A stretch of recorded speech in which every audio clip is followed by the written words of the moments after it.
Me detuve en el semáforo y el mundo se desdibujó por un segundo. Fue como si el ruido del tráfico se hubiera vuelto una cortina opaca y, detrás de ella, la imagen más nítida que he tenido en años. Mi hija, con una manta sobre los hombros, la bebé en brazos, la mano extendida hacia los autos que pasaban. Tenía la cabeza baja, y cada vez que alguien le lanzaba una moneda, su cuerpo temblaba apenas, como si el gesto fuera un alivio momentáneo y no la respuesta a una humillación que alguien le había impuesto. No podía creerlo, no en mi ciudad, no mi Sofía, que había dejado de contarme historias tontas sobre su trabajo para contarme promesas, planes, nombres de personas que jamás imaginé que la envolverían. No mi Sofía, que me había mostrado la foto de la casa y del auto que, según ella, eran para nuestra familia. El semáforo cambió a verde, y yo seguí en la misma sin moverme. La primera vez que la vi mendigando, la sensación fue de derrota. La segunda, de ira contenida. Evité pegar el claxon por respeto. No quería que la humillación pública se transformara en espectáculo. Bajé la ventanilla apenas y dije su nombre en voz baja. No respondió. Estaba concentrada en recoger monedas, en sostener a Valentina. Tenía el pelo recogido en una trenza descuidada y los ojos cansados. Pensé en cómo una mujer que había tenido ilusiones, que había sonreído en fiestas y abrazado a su niña como si el universo fuera un lugar amigable, había terminado allí, pidiendo lo que el orgullo le negaba: limosna para empezar de nuevo. Preguntas invadieron la memoria. ¿Qué pasó con la casa que dijeron que era a nombre de los dos? ¿Dónde estaban las transferencias que, según Sofía, habían salido de sus cuentas sin su autorización? ¿Quién convenció a mi hija de que la única salida era aceptar humillación tras humillación, como si fueran un precio por permanecer en familia? No vine a esta historia a buscar venganza. Vine a rescatar a mi hija. Llamé con la mano temblando. Al segundo timbró su teléfono. Le dije quién era. Al principio no reconoció mi voz. El mundo que la había convencido de que me mantuviera al margen también la había aislado de su familia. Le pedí que se apartara unos metros, que me esperara en la sombra de una parada. No quería que Héctor, su marido, nos viera juntos antes de que yo supiera la magnitud del daño. No quería que ella volviera a la casa con miedo. Sofía vino con la bebé envuelta contra su pecho. Cuando la abracé, sentí el peso exacto del tiempo que habíamos perdido. Un abrazo que decía «perdóname» y no sé cómo escapar. Sus ojos estaban hinchados, pero cuando miró a Valentina, una luz mínima volvió. La niña tuvo menos de 2 años. Su existencia era la razón por la que no pude quedarme paralizado. Dentro del auto, con las ventanillas apenas abiertas, todo volvía a su lugar y a la vez era irreconocible.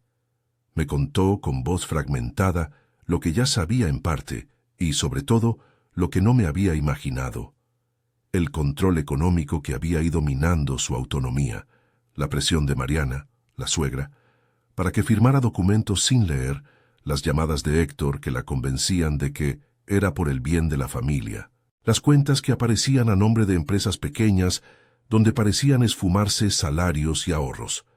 La sonrisa impecable que Héctor mostraba en reuniones era la máscara de alguien que sabía manipular no solo las finanzas, sino la percepción de la gente. No voy a entrar en detalles que humillen a mi hija. Contarlo aquí es para entender la mecánica del control. Primero cuentan la versión donde él es proveedor, responsable, casi un benefactor. Después aceptan pequeñas renuncias de ella, y cuando menos lo esperas ya no hay firma que no la comprometa, ya no hay error administrativo que no termine en su contra. Cuando Sofía me dijo que los documentos la obligaban a entregar la casa y el coche y que la amenazaban con quitarle a la bebé si no cooperaba, sentí que la sangre se me helaba. Amenazas sobre la custodia, la peor herramienta de chantaje que existe para una madre que vive aterrada por su hija. No tenía sentido presentarme en su casa y tocar la puerta con la furia a flor de piel. Sabía que eso agravaría la situación. Héctor podría usar cualquier intento de confrontación para demostrar inestabilidad o locura. Tenía que ser calculador, protector, más padre que juez. Le dije a Sofía que la llevaría a un lugar seguro, discreto.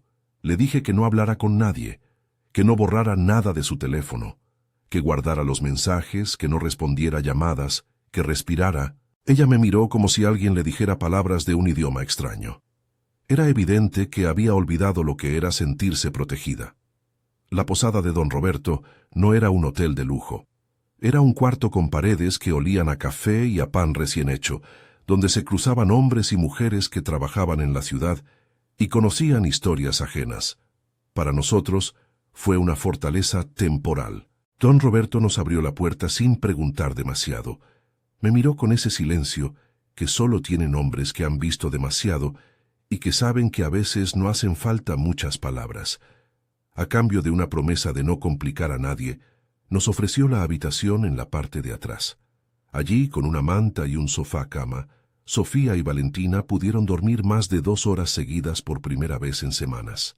Presenté a los aliados que serían el andamiaje de nuestra estrategia. Tomás, el abogado, cuya mirada es más de un hombre que escucha que de uno que juzga. Daniel, el investigador privado, con paciencia de relojero y una colección de contactos que parecían encontrarse en cualquier rincón donde se ocultara la verdad. Y Natalia, una voluntaria de una ONG local que había trabajado con mujeres en situaciones de violencia y que trajo consigo una calma que ayudó a Sofía a no autoinculparse. No voy a dar nombres reales más allá de los que forman parte de esta historia, ni a explicar procedimientos legales. Lo que sí diré es que, juntos, comenzamos a documentar lo que hasta entonces eran pedazos perdidos de una misma imagen. Daniel revisó transferencias, rastreó movimientos económicos y encontró patrones que no coincidían con la narrativa de gastos familiares. Había empresas fantasmas, pagos a nombres que no eran de profesionales ni proveedores, sino de personas vinculadas a la familia de Héctor. Tomás asesoró sobre cómo conservar pruebas sin revelar estrategias. Nos dijo que era importante preservar mensajes y extractos, y que cualquier gesticulación pública podría volverse en contra de Sofía si no estaba respaldada por documentación. Natalia acompañó a Sofía a contar su historia a testigos. La vecina que había visto a Héctor entrar a la casa con maletines, el repartidor que recordó pagos en efectivo a horas extrañas, esa empleada doméstica que renunció por temor y que, con miedo aún en la voz, accedió a escribir lo que había observado. Cada pieza encajaba como una gota más en un vaso que llevaba años llenándose de negligencia y de abuso controlado. No fuimos improvisando. No era furia contra un hombre. Era método para proteger a una madre y a una niña. Había otro problema que al principio subestimamos: la difamación. En paralelo a nuestro trabajo de reunir pruebas, circulaba un video que buscaba señalar a Sofía como una mujer que quería fama, como alguien que ponía por delante su dignidad al usar a su bebé en público para llamar la atención. El clip mostraba fragmentos de una mañana en que Sofía pedía ayuda. Estaba editado, malintencionado. El montaje la presentaba fuera de contexto, como si todo fuera un espectáculo. Y lo peor, el video se viralizó. Gente que no conocía la verdad juzgaba sin saber. La gente que quería creer en la versión de Héctor compartía el video con comentarios de desprecio, y las mentiras empezaron a germinar más rápido que la verdad. Ese montaje no fue un accidente. Era parte de la estrategia de quienes quieren controlar no solo la propiedad, sino también la narrativa. Si logras que la gente crea que la víctima es una farsa, pierdes aliados, pierdes credibilidad. Y si pierdes credibilidad, todo tu trabajo, los documentos, los testimonios, se vuelve polvo. Por eso Daniel, con su paciencia de relojero, rastreó el origen del archivo. Encontró que había sido difundido desde un perfil que pertenecía a una persona cercana a la familia de Héctor. La intención era clara: desacreditar a la víctima antes de que pudiera presentar su verdad. Eso nos enfureció, por supuesto, pero la ira sin plan no sirve de nada. Tomás propuso algo que, admito, me costó aceptar: usar la exposición mediática como una herramienta, no como un enemigo. Si quienes habían creado el video estaban dispuestos a manipular la opinión pública, nosotros debíamos estar dispuestos a recuperar la verdad con la misma magnitud, pero con leyes y pruebas. No quiero que eso suene a estrategia fría. Fue una necesidad, porque cuando la mentira se convierte en tendencia, la verdad necesita amplificadores legítimos. Empezamos a construir el relato con cuidado, no para humillar, sino para demostrar. Guardábamos copias de mensajes, capturas de pantalla, extractos bancarios, grabaciones donde Héctor hablaba con su familia y se jactaba de organizar las cosas para que la pareja no tuviera control sobre los recursos. Encontramos audios en los que se escuchaba a Mariana exigir que todo quedara bajo su supervisión, si Sofía quería seguir con la niña. Esos audios no eran la solución por sí mismos, pero fueron el hilo que conectó a la ficción con la realidad. No había una sola maniobra aislada, sino una red de control. Sofía lloró varias veces, y no guardo esas escenas por gusto. La vi hablar por teléfono con personas que antes eran cercanas y ahora la señalaban con dedos virtuales. Me acerqué y la tomé de la mano. Le dije que la verdad no es un juez que tarda en llegar por capricho, es una construcción paciente. Papá, me dijo una noche, mirando a Valentina dormir, yo solo quiero que mi hija no tenga que aprender a pedir monedas para subsistir. Esa frase me dolió y me empujó. No había vuelta atrás. Los primeros contactos con el periodista, Felipe, fueron cautelosos. No buscamos titulares. Buscamos a alguien que entendiera que la narrativa podía costarle no solo a Sofía, sino a cualquier mujer en la misma situación. Felipe escuchó y pidió ver pruebas, no por sensacionalismo, sino por verificación. Hablar con la prensa no era algo que fuéramos a hacer a la ligera. Lo haríamos cuando tuviéramos la certeza de que nuestras piezas encajaban y que el público recibiría algo más que un clip manipulado. Si la opinión pública podía ser un arma, también podía ser protección. Mientras tanto, Héctor y Mariana disparaban mecanismos de presión, llamadas anónimas que insinuaban acciones legales, mensajes insinuando que la custodia de Valentina estaría en riesgo si Sofía continuaba levitando acusaciones. Era la vieja técnica de amedrentar con el posible dolor más profundo que conocen los padres, perder a su hijo. No se trata de violencia física siempre. A veces la amenaza emocional es el arma más certera. En una de esas noches, en la habitación de la posada, planeamos cómo evitar que la pérdida de la custodia fuera usada como moneda de cambio. No voy a explicar un proceso legal. Diré solo que había que asegurarse de que las pruebas que reunimos se conservaran de manera que, cuando llegara el momento, pudieran respaldar la verdad. Tomás nos explicó, con palabras sencillas, que la clave era la coherencia, que los mensajes, las transferencias y las declaraciones no parecieran piezas aisladas, sino un patrón. No se trata de manipular, se trata de registrar lo que ocurrió. También hablamos mucho de protección. No es sencillo vivir escondida. Sofía tenía miedo de salir, y con razón.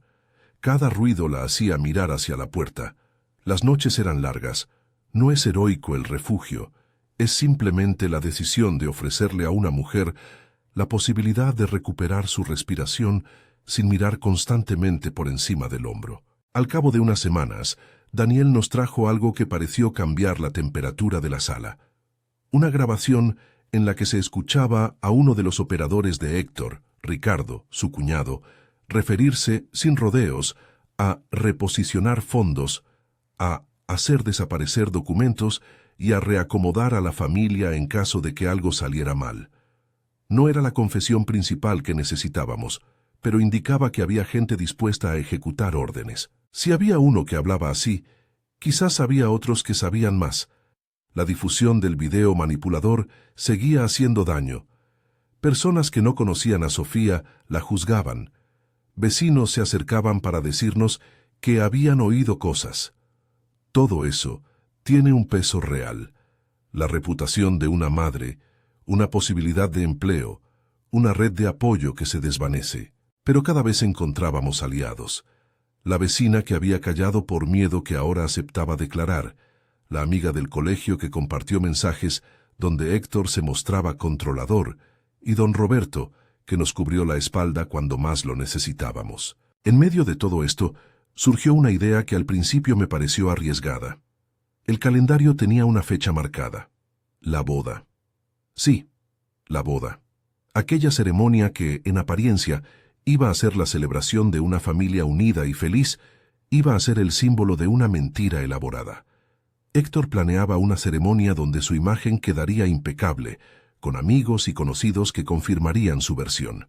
En el fondo, la boda iba a ser la puesta en escena perfecta para que su versión fuera definitiva.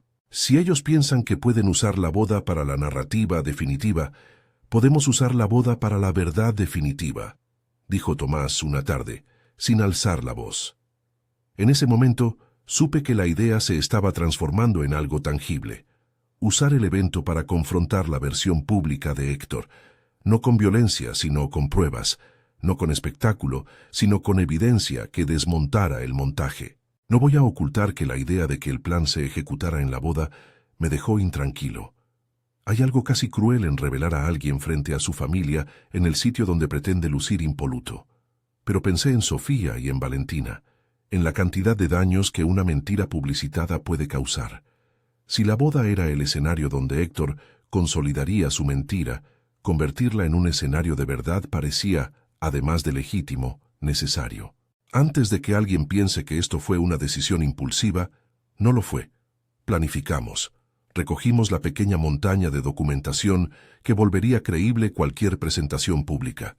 Hicimos contactos para que el material llegara a manos de alguien que no buscara el aplauso, sino la verificación. Felipe, quizá, o un invitado que, sabiendo la verdad, estuviera dispuesto a reproducir el material de manera responsable. Tomás insistió.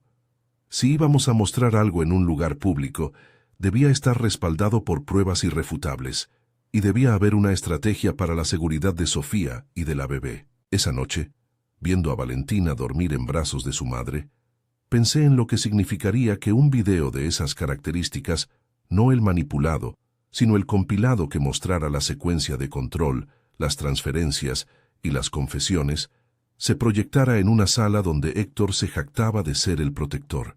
Imaginé los silencios, las miradas, la incomodidad que se convertiría en una oportunidad para que algunos empezaran a cuestionar lo que creían. Me asusté también, porque la confrontación pública tiene consecuencias. No todos reaccionan con dignidad, y no todas las redes de apoyo que creemos firmes lo son en realidad. Lo que hicimos fue simple en su intención: preparar un archivo que reuniera cronológicamente lo que habíamos documentado. Empezaba con la firmita en la casa, seguía con transferencias irregulares, añadía capturas de mensajes donde se exigían firmas y culminaba con audios donde se hablaba de organizar la situación para que la pareja no tuviera control. No había nada editado maliciosamente. Era, en lo posible, una reconstrucción fiel. El objetivo no era exponer por exponer, era proteger. Mientras armábamos esa carpeta de pruebas, la presión aumentó. Héctor notó ausencia de Sofía. Empezó a preguntar a familiares, a enviar mensajes con promesas que sabíamos vacías. Mariana, por su parte, continuó con su actitud arrogante, como quien cree que la propiedad de una narrativa le pertenece por derecho. En algún momento nos llegó un mensaje anónimo: si siguen con esto, la custodia será el menor de sus problemas. Ese tipo de amenazas, crudas y sin rostro, son las que más hieren. Nos obligaron a reforzar la seguridad, a movernos con cuidado, a no subestimar el alcance de la adversidad. Antes de que la idea de la boda fuera más que un plan, comprobamos algo decisivo. Había gente que sabía. Esos contactos, entre vecinos, ex empleados y personas vinculadas a las pequeñas empresas que recibían dinero, confirmaron la misma sensación. Había una organización detrás de la apropiación de bienes y la manipulación de apariencias. No era el trabajo de una sola persona. Era un engranaje, e identificar las piezas nos dio la posibilidad de apuntar con precisión. En una de las reuniones, después de poner todo sobre la mesa, Tomás me dijo algo que guardo como una brújula. No buscamos la caída por la caída, buscamos la restauración para una familia. Si nos enfocamos en la venganza, perdemos la única causa que verdaderamente nos importa: la seguridad de Sofía y Valentina. Sus palabras me calmaron. La línea entre exponer y destruir, entre justicia y espectáculo, es tenue. Me comprometí a mantenerme en el lado de la reparación, y entonces llegó la invitación que puso la fecha en rojo. Una tarjeta, con caligrafía cuidada, y la promesa de una celebración en un club de la ciudad. Héctor celebraría su imagen, la familia asistiría sin sospechas, la prensa local estaría convocada. La ironía me atravesó. El sitio donde la mentira se sellaría era el mismo que potencialmente sería el sitio donde la verdad se liberara.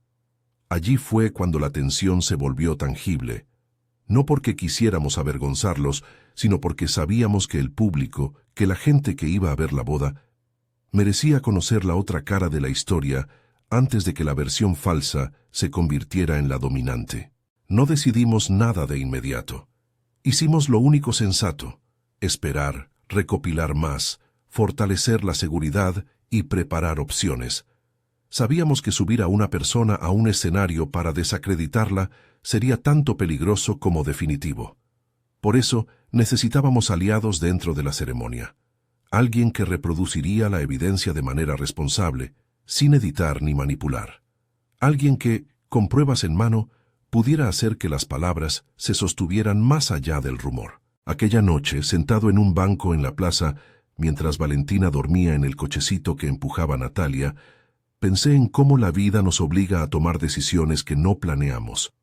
Pensé en la mirada de Sofía la primera vez que la vi en la calle.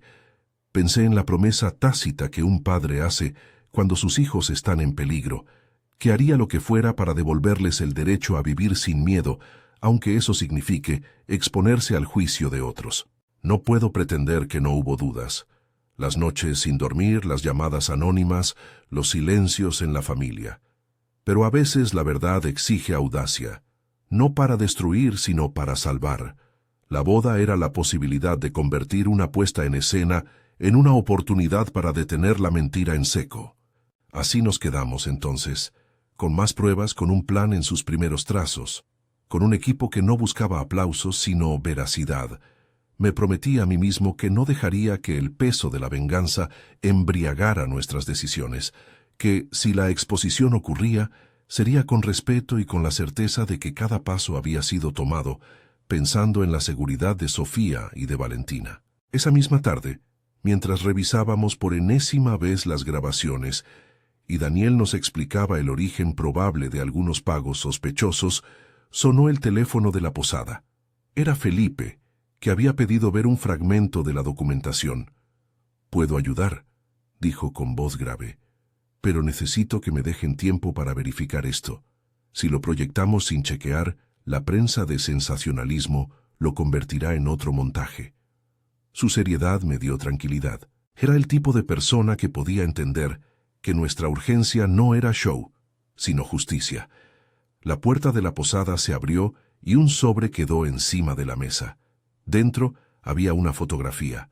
Héctor, con esa sonrisa que tantos creían sincera, rodeado de familia.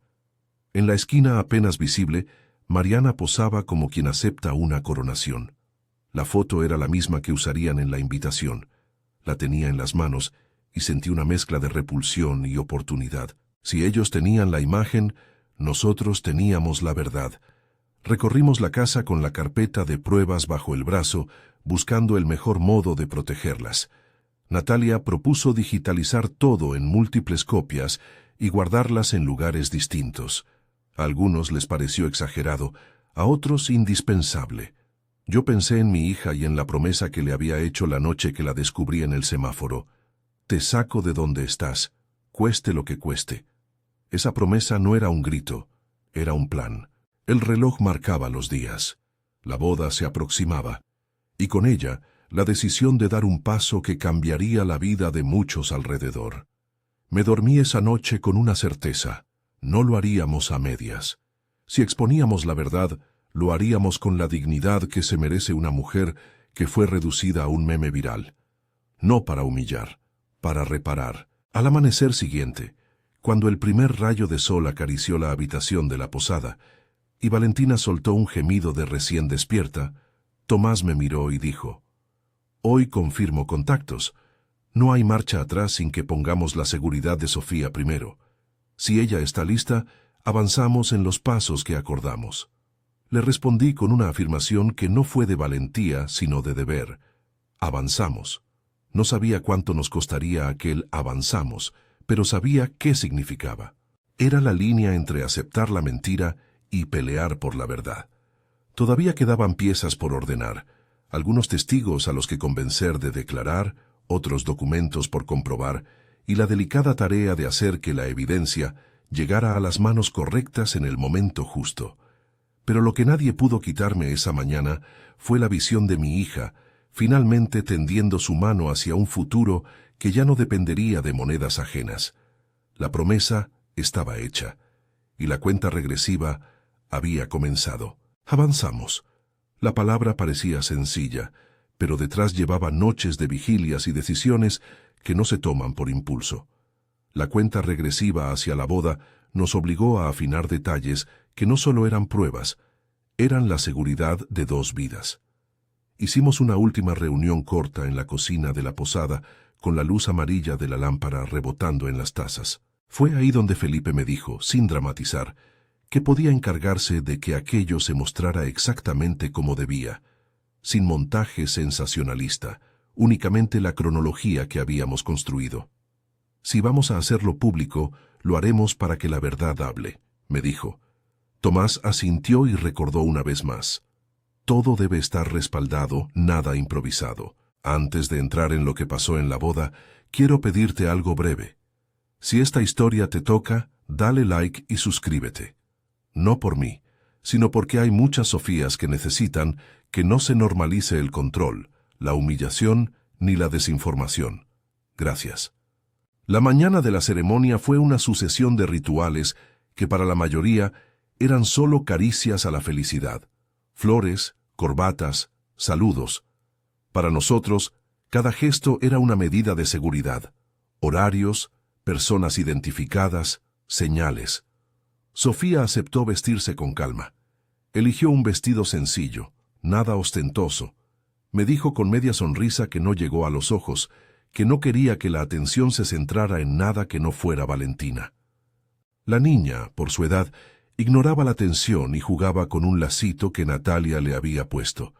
Esa inocencia era la que nos sostenía. Entramos al salón con la sensación de caminar por una cuerda floja. Había invitados que yo conocía, algunos cercanos a Héctor y Mariana, otros neutrales. Había también rostros nuevos, ansiosos por la ceremonia social, por lo que la noticia pudiera significar para sus relaciones. Felipe llegó con una discreción profesional. Habló con el encargado del sonido y con la autorización de Tomás dejó una copia cifrada del archivo en el sistema del club. No hubo ostentación. Todo se organizó como si fuera un brindis más, una proyección más de imágenes familiares. La idea era que nadie sospechara hasta el momento en que la verdad necesitara salir. La ceremonia avanzó. Discursos, risas contenidas, el ruido menor de cubiertos. En un punto, cuando Héctor, sonriente, impecable, se dirigió a los presentes con la voz suficiente para ser complaciente, se ofreció un segmento para imágenes y recuerdos. Era la tradición. Un video con fotos de la pareja, música precisa. Nadie pensó que esa tradición podría torcer el guión planeado por ellos. Recuerdo el instante exacto en que el proyector cobró vida. Primero las fotos rutinarias, caras jóvenes, viajes, la foto que había visto en el sobre de la posada, los aplausos suaves, la gente emocionada, y después, sin transición teatral, la primera imagen que habíamos incluido en el archivo. Un montaje cronológico, sin aderezo, que mostraba mensajes, extractos, fechas. Era la secuencia que habíamos pasado a Felipe, la construcción ordenada de una verdad que no pedía venganza, pedía reconocimiento. Al principio hubo murmullos, la música perdió su lugar. Las miradas se estrecharon. Héctor frunció el ceño, buscando la fuente del proyector, como si fuera posible apagar lo que ya se veía. El material no fue sensacionalista. No repetimos la escena de la calle como espectáculo. La presentábamos como parte de una realidad que alguien había intentado ocultar. Entre las diapositivas hubo capturas de conversaciones en las que se exigía firma tras firma, imágenes de transferencias con nombres vinculados a la familia, grabaciones donde se escuchaba a personas hablar de reposicionar activos. También con respeto, Mostramos fragmentos donde se escuchaba la voz de Héctor, en situaciones que, sin montaje, hablaban por sí mismas. Cada cosa estaba fechada, cada documento tenía su lugar. La intención era clara, que quien mirara pudiera ver el patrón y no una anécdota aislada. En los primeros segundos, algunos invitados rieron nerviosos, confundidos, otros se llevaron la mano a la boca. Vi a Mariana cambiarse el velo de la tranquilidad por una palidez que la dejaba sin color. Héctor se levantó y pensé que se dirigiría a las personas con la misma claridad con la que había construido su mentira. En lugar de eso, sin cubrirse con la palabra, su rostro buscó un aliado entre la gente. Ricardo apareció a su lado, como sombra dispuesta a minimizar el incendio. Intentaron que Felipe apagara la proyección. El encargado del club, que no entendía la historia, dudó. Fue entonces cuando Tomás, que estaba entre nosotros, se adelantó con la compostura de quien ha visto injusticias transformarse en silencios. Se acercó al micrófono y dijo con voz firme pero serena que lo que se estaba mostrando formaba parte de una investigación que, por la seguridad de las personas implicadas, debía ser escuchada con calma. No era un grito, era una colocación de límites. Había pruebas y la verdad debía poder expresarse. La sala se quedó medio rota por el silencio. Algunos levantaron el teléfono para grabar. Vi las manos de Sofía cerrarse sobre el vestido, como si en ese gesto buscara sostener un pedazo de sí que no sabía que había perdido. Yo no podía moverme. Allí, en medio de las mesas llenas, me sentí un padre que, al ver abrirse una herida, no sabía si curarla o exponerla. Elegí proteger a mi hija con la mirada y con la intención de no convertir la escena en un escarnio. Cada uno de nosotros sabía que los riesgos eran reales, la humillación que a veces acompaña a la exposición pública, la posibilidad de que Héctor intentara voltear la narrativa contra nosotros. Por eso habíamos trabajado con cuidado para que lo que se mostrara no fuera una caricatura, sino un mapa de hechos. Héctor, en su intento de control, intentó poner a la gente a su favor con palabras medidas. Dijo que todo era un malentendido, que la narración no era completa, que las cuentas mostradas correspondían a otra cosa. Su voz buscó la incredulidad de los presentes. Algunos lo miraron con duda, otros, en cambio, empezaron a notar la coherencia del material. En un momento clave, reproducimos, tal como lo habíamos entregado, un audio en el que alguien de su entorno reconocía haber reacomodado pagos. No lo puse para humillar, sino para que la sala escuchara la voz de quienes habían hecho de la mentira una faena. Al escucharla, varias personas bajaron el teléfono. El sonido llenó el espacio, y la incomodidad se volvió evidencia. No hubo violencia física. Hubo, en cambio, el movimiento que sigue a la verdad. Caras que se abren, conversaciones que se tornan susurros, algunos invitados que optaron por irse. Mariana, que había mantenido la postura de quien no tiene de qué preocuparse, perdió el aliento. En su lugar apareció la furia de quien sabe que su poder simbólico se desmorona. Intentó interrumpir la proyección, pero el encargado se negó. La escena no permitía ya que nadie la acallara con su aparato de control. Habíamos hecho lo más difícil, llevar al lugar donde se teje la imagen pública, la evidencia que contradice esa imagen. Hubo quien, con prisa, se dedicó a negar a través de palabras. Héctor quiso que la atención volviera a él con su discurso de defensor, de hombre malentendido. Pero la sala ya había visto pequeños fragmentos que, puestos en fila, pintaban una realidad diferente. Mis manos estaban frías. Sofía me miró con una mezcla de alivio y miedo. En el rostro de Valentina, la confusión de quien solo sabe de caricias y no de dramas, me devolvió el sentido de urgencia que había tenido desde la noche en que la vi pedir monedas. Tras la proyección, el murmullo se extendió como una ola. Algunos se tornaron aliados silenciosos, personas que se acercaron a Sofía con una palabra, una lágrima, una pregunta que no juzgaba. Otros, con la cabeza baja, se alejaron. Felipe, con la profesionalidad que lo caracterizaba, aceptó las preguntas de una o dos personas que querían saber más. No dio entrevistas sensacionalistas. Habló de verificación. Tomás, por su parte, se encargó de mantener a Sofía fuera del foco inmediato, susurrándole que todo lo que se había mostrado era parte de un proceso que debía seguir su curso. Después de la proyección, Héctor y Mariana se retiraron. No fue una expulsión, fue una salida de quienes comprendieron que no podían sostener la impostura. Ricardo los siguió como escolta. Alguna gente aplaudió, estuvo entre la incredulidad y la conmoción. Otros se marcharon con el mismo aire con el que habían venido, seguro, convencidos de su versión. No todas las sutilezas cambian la lealtad de los que quieren creer la narrativa conveniente. No voy a fingir que las cosas se resolvieron en esa noche. No fue un ajuste instantáneo de cuentas. Lo que sí ocurrió fue que la boda dejó de ser el escenario exclusivo de la puesta en escena de Héctor.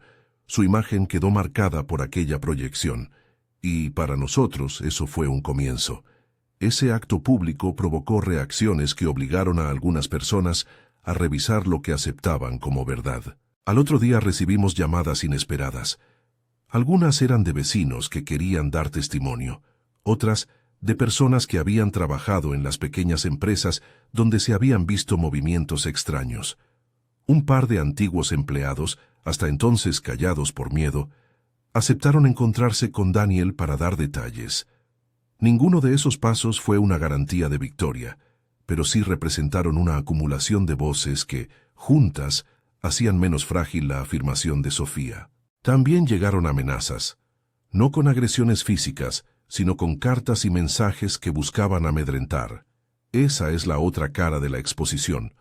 No solo te despoja de la apariencia de invulnerabilidad de quien ha sido acusado, también despierta la reacción de quienes han puesto su vida en una ilusión. Tomás nos repitió lo que había dicho antes. No vamos a reaccionar con venganza. Vamos a documentar y a proteger. Y así lo hicimos. Intensificamos las medidas de seguridad personales sin convertirnos en víctimas perseguidoras de nadie. La vida siguió. Testimonios, entrevistas con gente que había presenciado pagos extraños, personas que se atrevieron a contar detalles que antes guardaban por temor. Había días en que Sofía se sentía fuerte y días en que la sombra volvía a su mirada.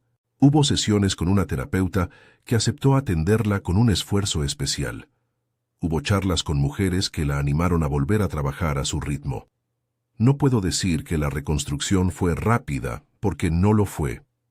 Fue un trabajo lento de restauración, donde a veces el paso mínimo se celebraba como una victoria. Hubo también consecuencias prácticas que no detallaremos en procedimientos. Las instituciones pertinentes, al tomar nota de las pruebas, abrieron procesos que requirieron tiempo. Lo que puedo contar es que, con la carpeta bien armada, algunas medidas de protección se activaron, garantizando que la presión sobre la custodia no fuera usada como arma de extorsión en lo inmediato. Fue un alivio que llegó con cautela. Nadie nos prometió resultados definitivos. Nos prometieron, sí, que la verdad estaría registrada. En la familia de Héctor hubo fracturas. No todos aceptaron la interpretación cruel de los hechos ni la manera de actuar de Mariana. Algunos primos, tías, alguno que otro amigo mostró dudas, y esas dudas fueron pequeñas brechas por donde la verdad se coló. No se trata de celebrar la caída de otros, se trata de reconocer que las alianzas humanas no son impermeables cuando se enfrentan a pruebas. Yo no sentí regocijo, sentí justicia, en la medida en que la justicia es el intento humano por recomponer un daño. Sofía, con apoyo psicológico y laboral, empezó a dar pasos hacia su autonomía. Reaprendió cómo aceptar ayuda sin vergüenza.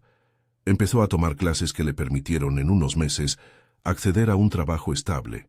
No diré aquí nombres de empresas ni detalles que pudieran identificarlas. Diré que la posibilidad de trabajar de nuevo le devolvió algo esencial: la sensación de decidir su día y no depender de manos que controlan. Valentina respondió con la potencia de la infancia. Años después, yo todavía recuerdo que la niña olvidó por completo el episodio de la proyección en sus juegos. Para ella, la vida continuó, con más calma, con menos sobresaltos. Verla dormir sin miedo era el sentido de todo aquello. No me interesaba ver a Héctor humillado. Me interesaba que mi nieta creciera sin la idea de que el sustento depende de imposiciones. Hubo encuentros que sorprendieron. Una de las vecinas que al principio había callado por miedo, se nos acercó y dijo: «No sabía si tenía derecho a hablar, ahora veo que tenía». Son pequeñas frases que significan mucho. Fueron esas pequeñas determinaciones las que empezaron a componer la posibilidad de reparación colectiva. Sofía recibió disculpas tímidas de algunas personas que, sin saberlo, habían reforzado la versión manipula. Las disculpas no borran daños, pero reconocen que algo dentro de una comunidad pudo haber sido tipo de complicidad pasiva. En la vida íntima de Héctor y Mariana, las cosas se movieron en otra dirección. Su círculo se redujo. No es cuestión de regodeo, es consecuencia de que la transparencia pudo imponerse en un momento en el que la narrativa ficticia había sido dominante. Podrán pensar que fue una derrota pública momentánea, quizá lo fue. Para nosotros, fue una oportunidad para que algunos comprendieran que la impunidad se degrada cuando la verdad tiene soporte. La recuperación de Sofía no fue una línea recta. Tuvimos discusiones. Algunas noches me preguntó si había hecho lo correcto al exponer esto en público. Le respondí con la verdad: «Hija, lo hicimos porque no podíamos seguir permitiendo que te anularan, no por venganza». A menudo sus ojos buscaban una respuesta que no le devolviera culpa. Le dije que la valía no se medía por lo que otros decidieran creer, y ella, poco a poco, empezó a creérselo. Aparecieron consecuencias imprevistas. La viralización previa al evento había dejado huellas en la reputación de Sofía. Hubo trabajos que la rechazaron por miedo a la exposición.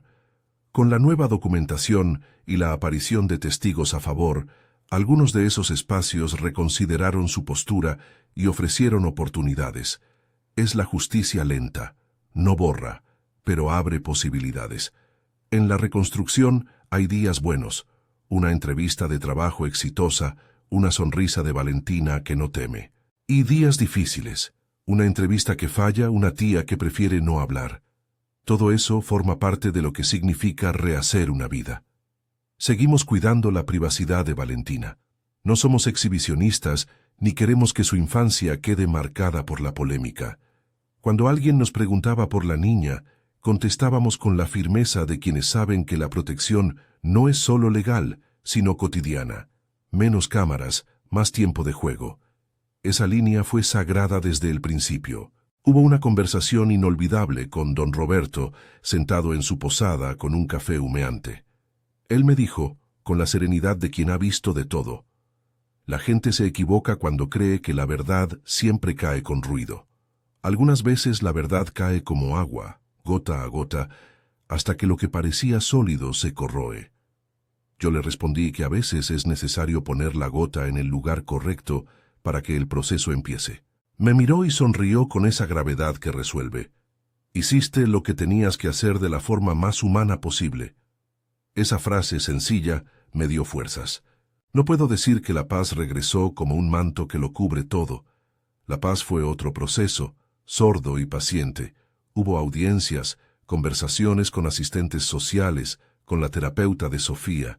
Hubo momentos en que la narración pública volvió a asomar por la posibilidad de juicios, por la posibilidad de que Héctor intentara limpiar su nombre.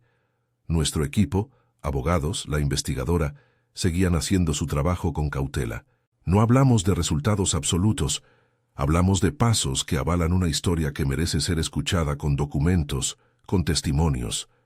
Pasaron meses desde la boda. El tiempo, que no cura por sí solo, sí ayuda a asentar. Sofía consiguió un trabajo que le permitió vivir con autonomía.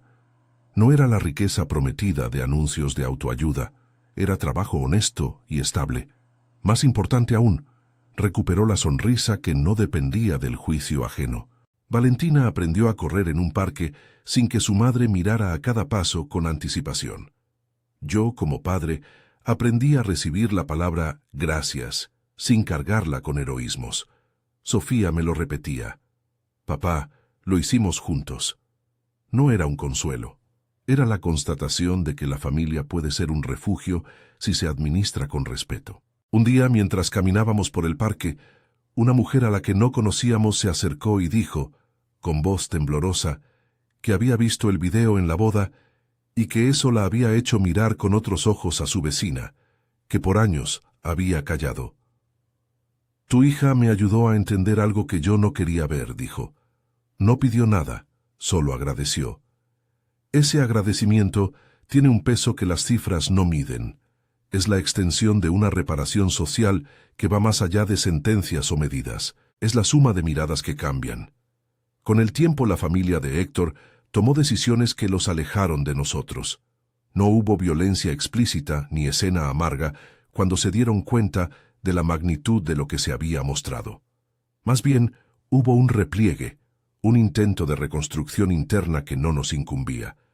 Nosotros seguimos con lo nuestro, cuidando a Sofía, a Valentina, reconstruyendo una vida doméstica sin sobresaltos. Ese fue mi objetivo desde la noche del semáforo, que la niña no aprendiera a pedir monedas como medio de vida.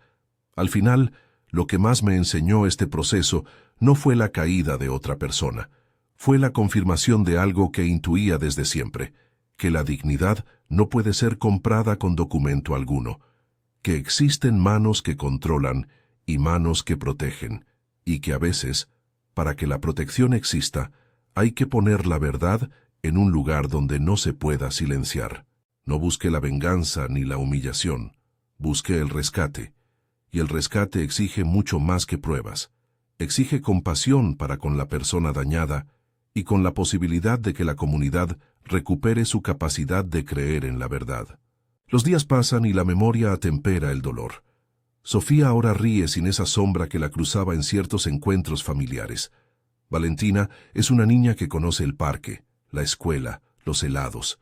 Yo, por mi parte, aprendí a no confundir justicia con espectáculo. Si algo me queda claro, es que mostrar una evidencia en una boda fue una medida extrema en circunstancias extremas. La boda era el lugar donde la mentira buscaba sellarse. Nosotros solo devolvimos la posibilidad de que la otra parte de la historia fuese visible. No voy a prometer finales perfectos. Hay asuntos pendientes, decisiones legales que deben seguir su cauce y días en los que la incertidumbre vuelve.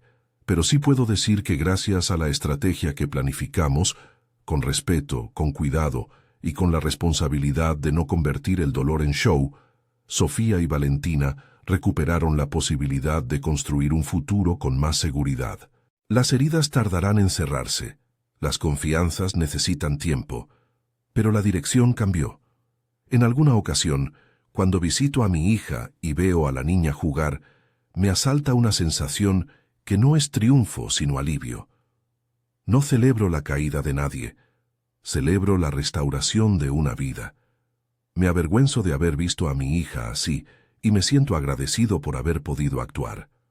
No hubo alegría en la humillación del otro, solo la satisfacción de ver a mi nieta sin miedo. Hace poco, en una reunión íntima de familia, Sofía me abrazó y dijo: «No quisiera que hubieras pasado por esto, papá, pero gracias por no rendirte».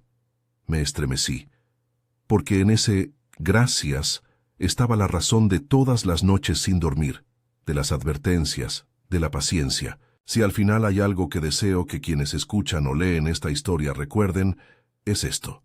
Cuando alguien cercano muestra señales de control, humillación o dependencia económica forzada, la respuesta debe ser protección antes que juicio. La exposición pública puede ser necesaria en casos extremos, pero siempre como último recurso y con el cuidado de no convertir la vulnerabilidad en entretenimiento. La boda quedó atrás, pero su eco sigue. He visto a Sofía recuperar su sonrisa con el tiempo, y eso me basta. No busco que nadie llame héroe a alguien que actuó por deber. Soy un padre que hizo lo que entendía correcto, proteger a la suya. Si esta historia sirve para que alguna persona busque ayuda, comparta la responsabilidad o encienda una conversación, habrá cumplido una función más allá de lo personal. Si conoces a alguien que pueda necesitar escuchar esto, compártelo. Comenta si alguna vez tú o alguien cercano pasó por algo parecido. No estamos solos en las sombras. A veces la verdad necesita manos que la sostengan hasta que deje de ser ruido y se convierta en certeza.